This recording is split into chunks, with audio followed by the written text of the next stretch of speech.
it was originally started in Austin, Texas by Jeff Sandifer and his wife, Laura Sandifer, for their own children. I think before they launched the school, they actually launched the Children's Business Fair. And Jeff's an entrepreneur and a business school professor, and he, well, he's a business school Socratic guide, and he had his children in a Montessori school. And then when it was time to like move them to a conventional school, he realized that it was going to be just a totally different environment, just like I did with my son. They were going to be sitting there listening to a teacher talk all day, and that's not what he wanted. And as an entrepreneur, he also saw all the same things that we're talking about here. And so he started the Children's Business Fair, I think in 2007, and, rented tents and got kids to sign up, and then, led them through like a very brief curriculum of how they could do it. Not really a curriculum, but set more like challenges that were kind of gamified. And then it was like, okay, here's the day you're selling.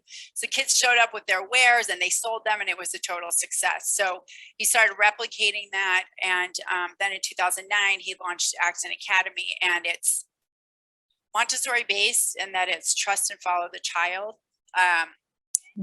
We do a lot of Socratic discussions. So we are far more interested in asking great questions and continuing with questioning than we are in having the right answers. Then there's always a gamified quest component. So talking about that college course catalog, throughout the year, you might be introduced to 6 or 7 as a student, 6 or 7 different projects. One could be electricity. One is always entrepreneurship. It could be carpentry. It could be creating your own play. So all kinds of different things, so that students do have those hands-on experiences, so that they can start to develop an understanding of themselves and what they're interested in. And then self-paced core skills, and that's reading, writing, and math.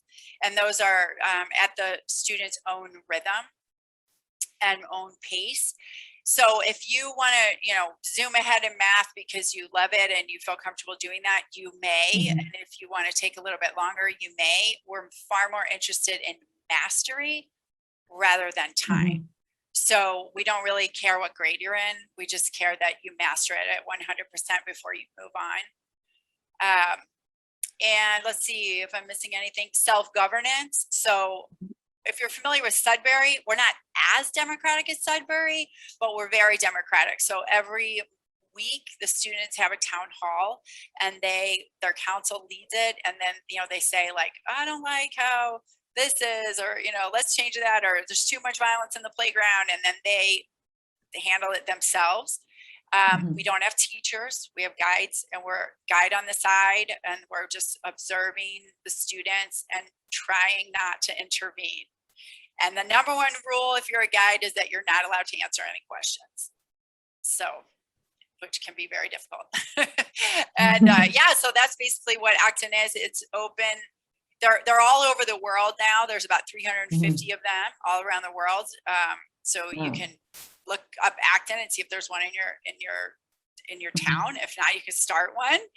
And they're usually elementary school, and then they grow with that group of elementary school children.